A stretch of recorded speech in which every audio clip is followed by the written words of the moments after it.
हैं। अक्सर हमें ये बात सुनने को मिलती है कि ज़राअत पाकिस्तान की मईशत की रीढ़ की हड्डी है, लेकिन ओवर द ईयर्स हमने देखा कि जिस तरह से हमें ज़राअत के शोबे में तरक्की करनी चाहिए थी वो तरक्की हमने की नहीं। जिस तरह का आइडियल मौसम पाकिस्तान में और उसके अलावा जो हमारे पास इतनी बड़ी ज़मीन है उस तरीके से हम फ़ायदा नहीं उठा सके। आम तौर पर आपको पता है कि मरदमशुमारी तो होती रहती है, यानी कि पाकिस्तान में जो कितने लोग आबाद हैं, कितना नंबर है, लेकिन आज जो हम डिस्कस करेंगे कि 15 साल की अनथक मेहनत के बाद जो इदारा शुमारियात है उसने मुकम्मल की है ज़राअत और जो माल मवेशी या जो लाइफ स्टॉक जिसे कहते हैं उसमें जो सेंसस है उसको उन्होंने मुकम्मल किया है। उसकी तफसीलात भी सामने आई हैं और जो तफसीलात आपके सामने रखेंगे तो हमें बेहतर अंदाज़ा होगा कि ज़राअत के शोबे में आज हम कहाँ खड़े हैं।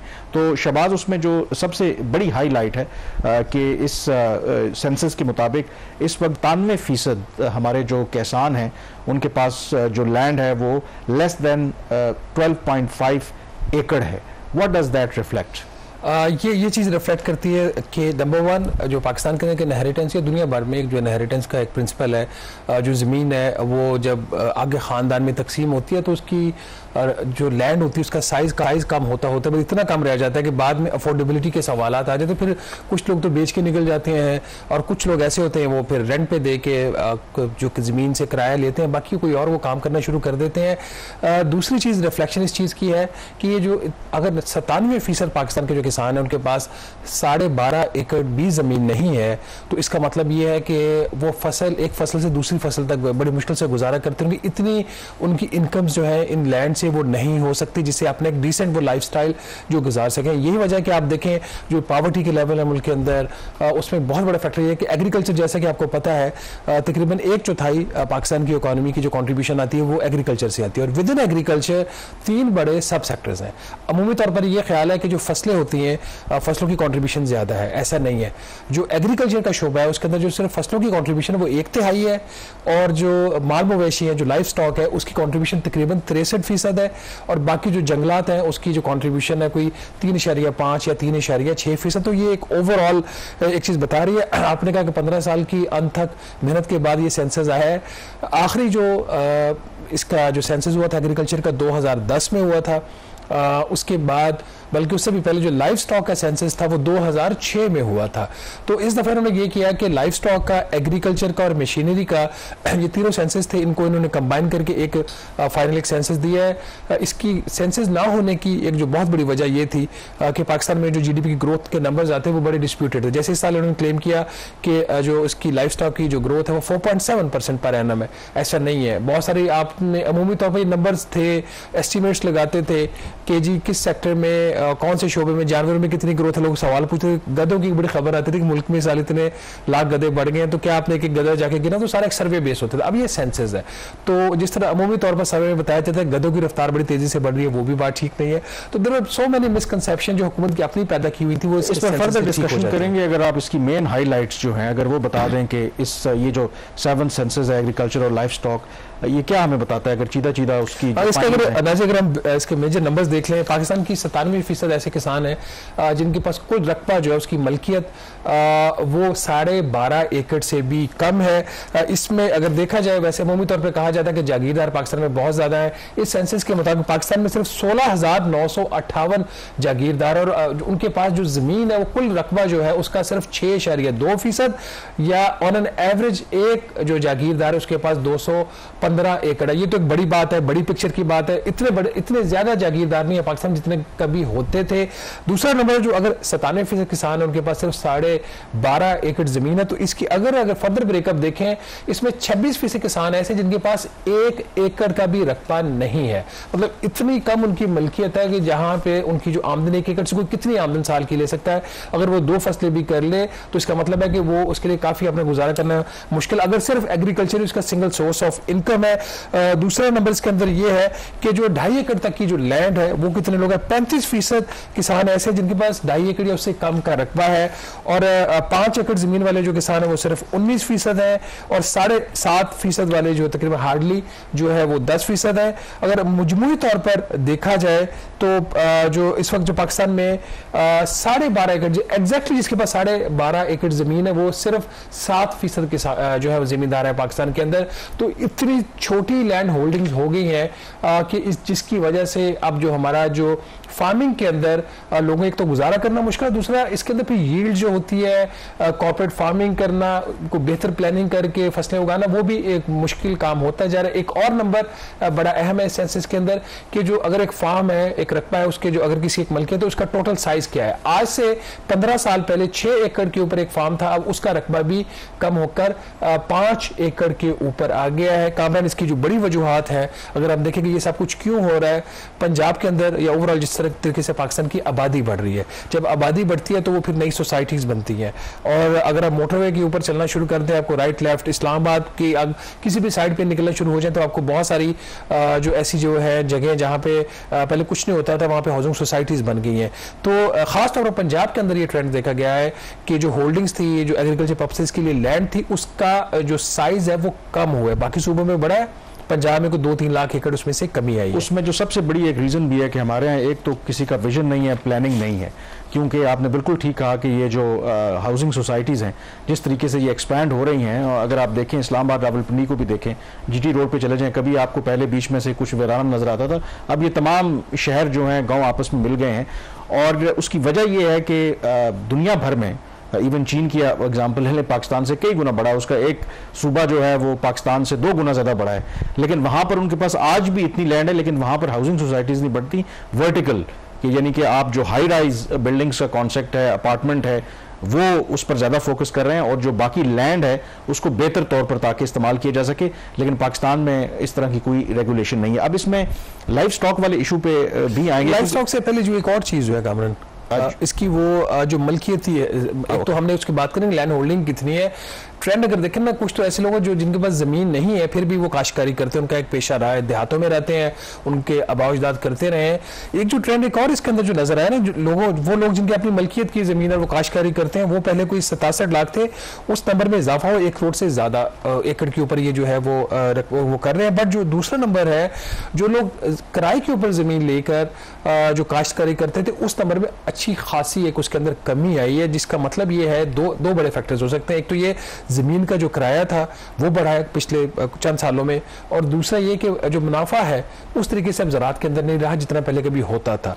इवन के हम तो बात कर रहे हैं ना 12.5 एकड़ वाले, 25 एकड़ वाले, जिसको अमूमी तौर पर कहा जाए एक मुरब्बे के मालिक हैं, जिनको समझा जाता है कि बड़े जिम्मेदार हैं, उनका भी गुजारा इतना आसान नहीं है। तो this is a major factor. लेकिन इसमें एक और जो इंटरेस्टिंग में भी ये कॉन्ट्रडिक्ट भी कर रहा है कि एक तरफ तो बिल्कुल आप ठीक कह रहे हैं कि जो शायद ज़राअत के अंदर उतना इंटरेस्ट नहीं ला, पहले लोग किराए पे ज़मीन लेकर के खुद भी कमाते थे और जो मालिक है उसको भी देते थे। लेकिन अगर आप पिछले 15 सालों में देखें 2010 के मुकाबले में, जो क्रॉप्स हैं, जो हमारी फसलें हैं, उसमें इजाफा हुआ है। यानी कि 2010 में अगर 68 मिलियन एकड़ के ऊपर हमारी फसलें काश्त हो रही थी, तो ये बढ़कर ऑलमोस्ट 83 मिलियन एकड़ के पे पहुंच गया। तो ये क्या शो करता है? एक तरफ आप तो ये शायद हमें अंदाजा हो रहा है कि मे बी एग्रीकल्चर में लोग इतने इंटरेस्टेड नहीं है, लेकिन फसलों की काश्त देखें तो वो एरिया इसमें इजाफा हुआ है। 2 फैक्टर हो सकते हैं। एक तो ये कि वैसे एक यहाँ पे ओवरऑल जो लैंड जो अंडर कल्टीवेशन है वो 52 मिलियन है, ठीक है। अब जो क्रॉप्ड एरिया है वो 83 मिलियन है, तो ये नॉर्मली नजर आती है, ऐसा नहीं है। आपको पता है कि साल में किसान एक खेत से 2 फसलें भी ले सकता है, तो इसलिए 52 मिलियन अगर टोटल काश्तकारी का रकबा है तो फसल जिस पे उगाई गई है वो 83 मिलियन, तो आप उसके डबल काउंटिंग भी यहाँ पे होती है, विच इज़ क्वाइट नॉर्मल। गंदम की फसल है, ये सब्जियां हैं, वो उसका कल्टीवेशन का पीरियड होता है वो कम होता है। अच्छा, अब इसमें डेफिनेटली बहुत सारी ऐसी जो बंजर ज़मीनें थी वो भी तो आबाद हुई होंगी ना। बहुत सारे ऐसे हमारे पास एरियाज हैं जो पहले अनकल्टिवेटेड, उनको नॉन कल्टीवेटेड थे, अब उनको कल्टीवेट किया जा रहा है, तो उसमें एक इजाफा जो है वो नजर आ रहा है।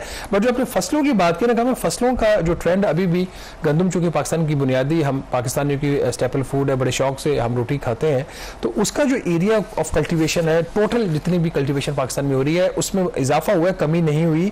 उसका तकरीबन 44% जो लैंड है उसके ऊपर गंदम उगाई जाती है पाकिस्तान में। चावल का जो है उसका जो रकबा है वो कम हुआ है, वो तकरीबन आप कह सकते हैं 14% से कम होकर के 13% पे आ गया है। दो फसलें उनका जो इम्पैक्ट है उसको देखने की ज़रूरत है, उसकी कल्टीवेशन में खातर ख्वाह कमी आई है। एक तो है कपास। कपास किसी टाइम पे कामरन जो जितनी टोटल जो पाकिस्तान में कल्टीवेशन होती थी वो 14% रकबे के ऊपर कपास लगती थी। आज ऐसा नहीं है, ये आज 8% भी नहीं है। तो ये जो एक फास्ट इसके अंदर जो कमी आई है उसके एक फैक्टर तो ये कि लोगों को दूसरी फसलों की तरफ रुझान हुआ, फिर उसमें प्रॉफिटेबिलिटी के इश्यूज आ गए। आज इसकी सूरत हाल ये है कि पाकिस्तान की जो एनुअल नीड्स हैं जो कपास की 12 से 13 मिलियन बेल्स की होती हैं सालाना, हम 5-6 मिलियन बेल्स जो है वो पैदा कर रहे हैं।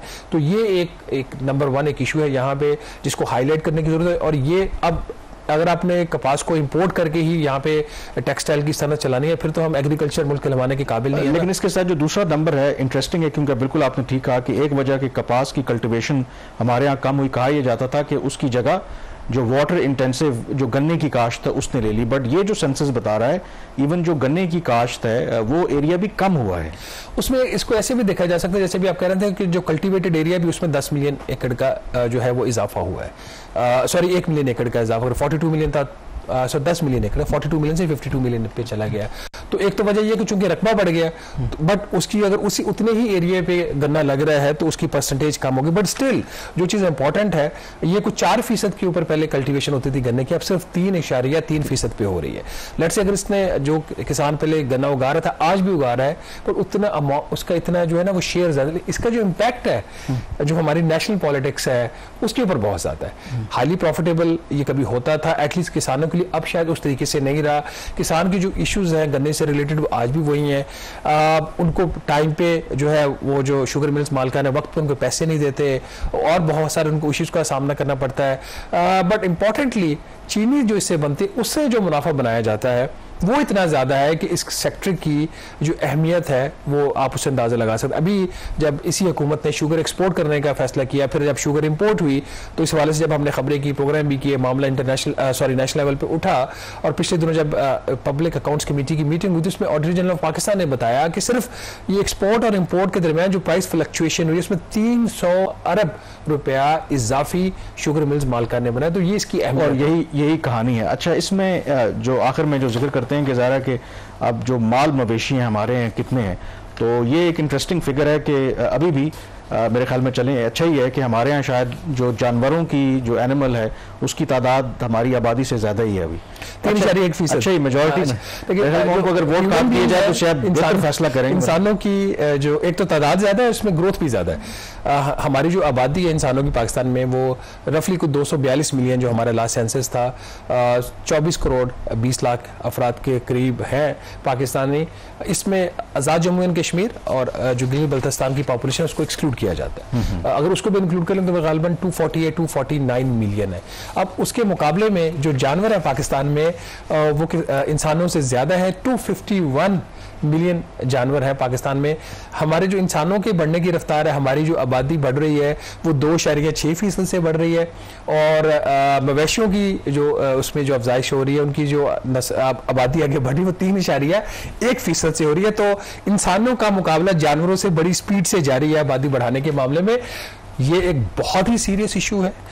हमने तो लाइटर टोन में बात कर ली। पाकिस्तान की जो पॉपुलेशन ग्रोथ रेट है वो पाकिस्तान अफोर्ड नहीं कर सकता, खित्ते में सबसे ज्यादा है। इसी वजह से अब नेशनल फाइनेंस कमीशन जो है उसके अंदर जो उसका 82% जो है शेयर है वो इसके आबादी की बुनियाद पे उसको डिस्ट्रीब्यूट किया जाता है। तो एक इंसेंटिव नहीं है पाकिस्तान के अंदर आबादी को कंट्रोल करने का। माल मवेशी जो है उसमें ग्रोथ जो that is a positive thing, that is a positive thing क्योंकि इसमें आपको दूध मिलता है, आपको गोश्त मिलता है, but it's a healthy growth rate in terms of profitability. लेकिन हम भी उसी रेस में पीछे उसकी तरफ जा रहे हैं। अच्छा, इसमें कुछ इंटरेस्टिंग फैक्ट्स और भी हैं बट मेरे ख्याल मेरे पास अब ज्यादा टाइम नहीं नाज़रीन। अब पंजाब के अंदर तकरीबन 104 मिलियन मवेशी हैं जिसमें जो बड़ी जो जानवर हैं उनकी उसमें भैंसे हैं, घोड़े हैं और गधे भी हैं पंजाब के अंदर काफ़ी। बलूचिस्तान में मवेशियों की तादाद तकरीबन 48 मिलियन है और जिसमें सबसे ज़्यादा जो तादाद है वो भेड़ों की है, शीप की है, नेचुरली वहाँ पे पानी का भी है और एक ड्राई वेदर है, उस वजह से जो शीप की वहाँ पे पैदावार ज़्यादा होती है, बाकी जानवरों की वहाँ पे अफजाइश कम है। बलूचिस्तान में पानी की कमी की वजह से और बहुत सारे एग्रीकल्चर से रिलेटेड भी इशू है। खैर पख्तूनख्वा के अंदर मवेशियों की तादाद तकरीबन 49 मिलियन है। ओवरऑल अगर इस सेंसस को देखा जाए तो ये हुक्मरानों के लिए एक वेकअप कॉल होनी चाहिए, और ये सिर्फ वफाकी हुकूमत की बात नहीं है, ये बात है तमाम सूबाई हुकूमतों की। आईनी तौर पर एग्रीकल्चर एक सूबाई मामला है, और ये जो सर्वे के रिजल्ट सामने आए हैं, ऑल द हुकूमतें तो इसमें कुछ नहीं कर सकती। ये जो लैंड डिस्ट्रीब्यूशन है, इनहेरिटेंस है, वो अपनी जगह पे उसके मसाइल है, लेकिन एटलीस्ट जो फसलें हैं उसकी जो यील्ड है, उसकी जो पैदावार है, उसमें इजाफे के लिए हुकूमत जो है वो कोशिशें कर सकती है। और एक और जो नंबर हम जाते जाते ब्रेक से पहले आपको बता दें, बहुत बड़े दावे किए जाते हैं कि एग्रीकल्चर जो लोन्स हैं उसमें ट्रिलियंस ऑफ रुपीज सालाना दिए जाते हैं। कभी 2 ट्रिलियन का नंबर आता है, कभी 2.5 ट्रिलियन का नंबर आता है।